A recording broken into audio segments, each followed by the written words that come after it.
Great.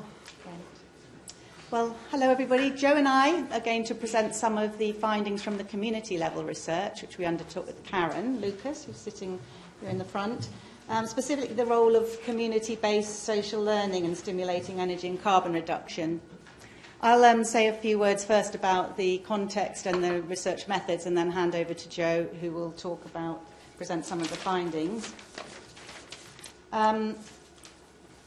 So, in addition to the overarching questions about the effectiveness and impact of the low-carbon communities, we also focused on some thematic research questions, and we're going to be talking about these two research questions outlined in the slide.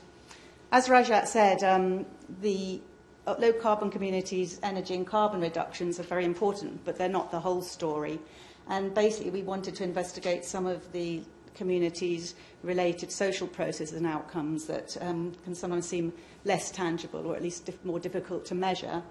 So we thought it would be useful to investigate in a bit more depth one activity that low-carbon communities commonly use to engage communities in energy action. And that was, we decided to focus on community events, energy-related community events. So the aims of this strand of the research were to support and enhance low-carbon communities' existing technical and behavioural activities by supporting them to hold a series of community events within their communities and shared learning events between their communities, and to then conduct research into whether and how such activities contribute to social learning and hence energy and carbon reduction. I think it's useful then, before going back to the research method and the findings, to give it a bit of context again, because it's important to remember, as again Rajat said, that community events are only one of a range of activities that low-carbon communities carry out to reduce energy use and carbon emissions locally. And from our focus groups, we identified a number of roles that all the low-carbon communities were undertaking to a greater or lesser extent, as Rajat said, at downstream, midstream and upstream levels. I'm not going to dwell on this because we've already said a few things about that, but it's interesting to note that if you look at the downstream level, the debt grant provided the communities with a capital grant, which they were able to use on physical measures, energy efficiency or renewable measures. But as you can see, there's a range of other related activities at downstream level that communities undertake and have to undertake to try and actually reduce energy use and carbon reductions, including trying to change behaviours, energy-related behaviours, not just in the home, but some of them had quite structured programmes to kind of try and influence practices around people's food and transport behaviours, waste, etc. So a little bit about the theoretical context for the research. This slide just gives us a brief summary of some of the theories that we as a team thought were relevant to this kind of trying to understand the role of community events in reducing energy use and carbon. Social learning theory, which highlights how individuals learn new behaviours through the observation of and informal interactions with other people in social settings, as well as how participative learning experiences can encourage innovative and collaborative ways of tackling complex problems. Also relevant was action research theory, which highlights how learning can occur through participatory and iterative cycles of planning, action and reflection, including prompting, with the idea of prompting what's called double loop learning, which actually means that people start actually identifying and questioning and testing the implicit assumptions, change assumptions that underpin their activities or strategies. And then finally, communities of practice literature, which highlights the processes by which groups of people with shared interests can build knowledge through regular interactions with each other. So just returning briefly to the research method, this slide's just to show where this research was located within the broader research, so it's at the community level, specifically research with community events. And now just a few words about the action research approach that Rajat mentioned. We used a cycle of action and reflection and action that centred on a series of 3 focus groups per community with key stakeholders and the research at the community and shared learning events that we had identified with the communities. So this started with introductory discussions and visits with the communities to discuss their involvement in the research.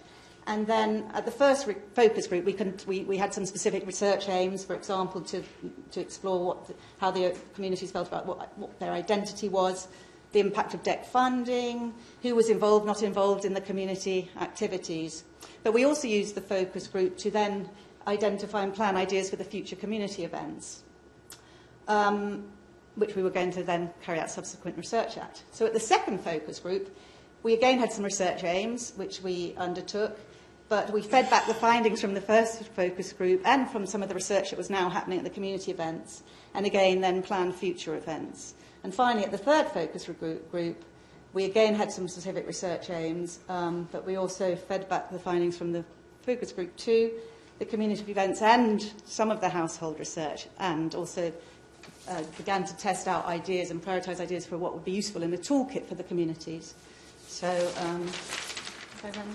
that, just finally then, just to say that in total we've collected feedback forms and observation and conducted observation at 17 events with a total of 2,155 participants, and we had 486 survey responses. So Jo will now come and talk about some of the findings. Oh, sorry. Hi. So I'll just give an overview of some of the community events that we ran. So 17 in total, and we decided them in consultation and collaboration with the community groups themselves. Some of them had already been decided before our cooperation started, so we provided evaluation and sort of extra resource for the event. Some of them we'd helped design or co-designed ourselves. And what we really wanted to test was different styles of learning, such as knowledge building, so learning through presentations, talks, information sheets, training courses, show and tell, so learning through observations of others, practical demonstrations, and also looking at participatory or interactive learning. And we can sort of broadly divide them into community events, which are aimed downstream at their local community, and we did 10 of those, which had over 2,000 participants altogether. And 7 shared learning events. Most of these were between different low-carbon communities. Some of them were specifically between EVALOC, communities involved in the EVALOC project, so the shared learning workshop on community and local authority partnerships for local energy reduction, or shared learning on creativity, climate change and energy, for example. And also there were more specific regional-based shared learning workshops, such as looking at fuel poverty in Oxfordshire, for example. So, and before I come to what was learned, I just want to mention that the different communities were very creative in the framing of the event. So very few of them said this is just about energy for the different events. It might have been an eco-gala or a play or a celebration of which carbon and energy reduction was a part. And when we asked people about their motivations for coming to the event, a lot of it was social reasons. It was, to find out more about the community, meet neighbours, find out more information, and also save money. So it wasn't an overall motivation to come, was to save energy. But that was one of the most important things people learned, which I think really highlights the importance of being able to do that sort of participatory and informal learning in quite informal settings as well, and very social settings.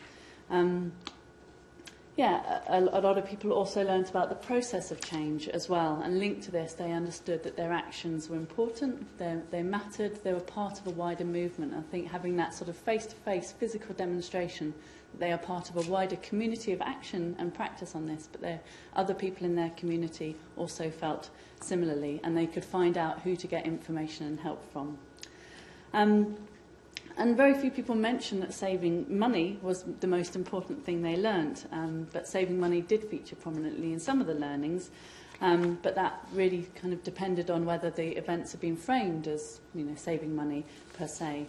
There's a lot of useful things learned in the other category, and that was very much very specific to the types of events that people learnt about. So, for example, at one of the Easterside eco-galas, people learnt about health and safety messages as well, because that was part of what was there. So that's just a flavour of what was learnt. how it was learnt, well, you can see that informal discussions, talks, interactions, watching demonstrations or looking at sort of experiential or being involved with the subjects was quite important in terms of how people learnt it. But other forms of information, such as that read information through posters and exhibitions, was also important. Direct involvement, so the experiential involvement, third one along, was important. And we'll talk a bit about that in terms of the creative events later. And a small number said they also learned some of the issues through really reflecting on the issues, either there or after the event, just really kind of integrating what they'd learned with what they already knew. So the importance of maybe giving space for that and not overwhelming people with information. In terms of motivations to save energy, a large majority said that they did feel more motivated to save energy in their homes or communities, which was great. And yeah, also a lot of motivations were coming from pro-environmental reasons as well. And saving money and a desire to help the planet or environment were also, important as well. But again, I think that the saving money was also resulting from some of the different framings of the event as well.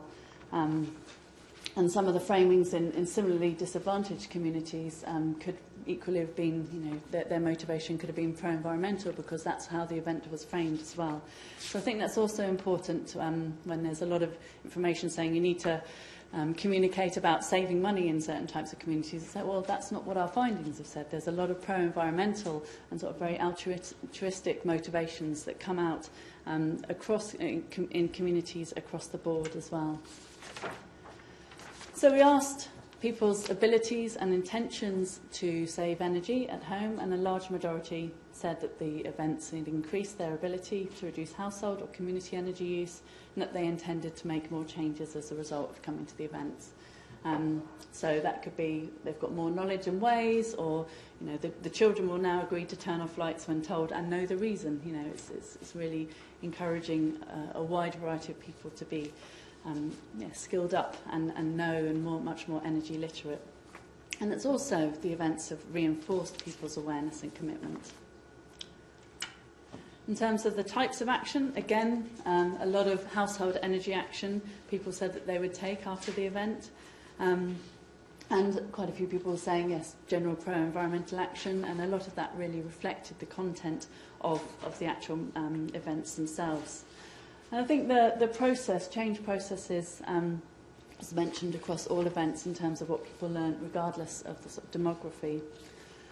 Again, there's a lot of people saying other types of action, and again, that was reflected in the types of events. So, for example, when we're asking people about their involvement in the arts and climate change projects in Awalam and Tawe, people say, well, I want to write more poetry on climate change. I want to communicate it that way, for example. So they really reflected the types of events.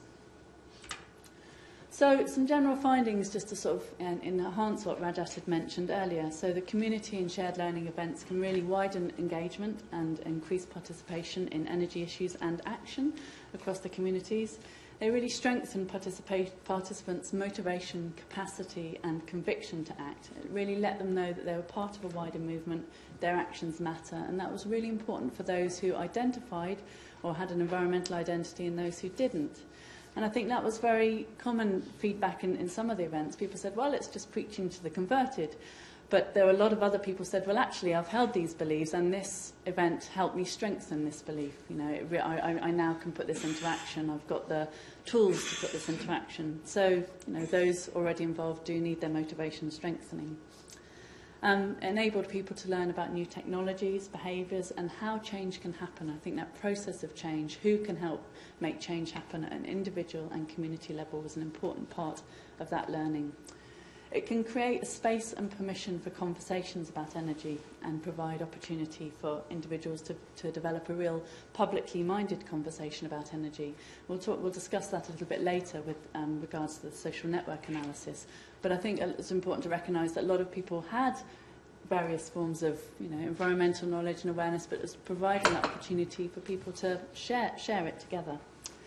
And it helped create the social relationships and networks that enabled and sustain community action. So it's really good to get people together and have a place for the children to play as well, and great way of bringing the local community together. So about 5 of the community events were very much sort of creative-focused events, and we really wanted to look at the added value there of creativity in terms of energy engagement and environmental engagement. And there it's very much, it was widening engagement, so it enabled people, for example, people who are writing poetry or people who are writing theatre or scripts to get involved who might not necessarily have attended just an energy event. It deepened through allowing reflection and learning, not just about the issues, but also about anxieties, doubt, and also the solutions by participants. So carbon and energy reduction and information was really mediated through everyday experiences, people's experiences of actually how hard it is to take a bus when there aren't any locally, or during discussions of a play in a day in our Lamentare, there was a real reflective discussion, and this was represented in their theatre, of how hard it was to communicate climate change without being really preachy or hectoring people. And emotional engagements. Participants and audiences were engaged at a deeper level, and again that really, for some people, it really strengthened their resolve and motivations to take action in different ways. And again, the shared learning events really help participants address and reflect on approaches and strategies for change, including both what needs to change and how to achieve it. And it validated some of the participants' experiences in the different low-carbon communities. And I think that one of the take-home messages for this, for policy as well, is that there's not much opportunity to do this. This does need a lot of facilitation, or a lot of organisation, as those who've organised conferences well know, and people to facilitate this process and people to take time out of their busy lives and busy work is quite a big thing. So having the opportunity to do more of this reflective, what works, how does it work, and how to really create that and generate that community of practice at sort of much more national level is really important. So that's some of our findings. Thank you very much. I'd be very happy to answer questions now.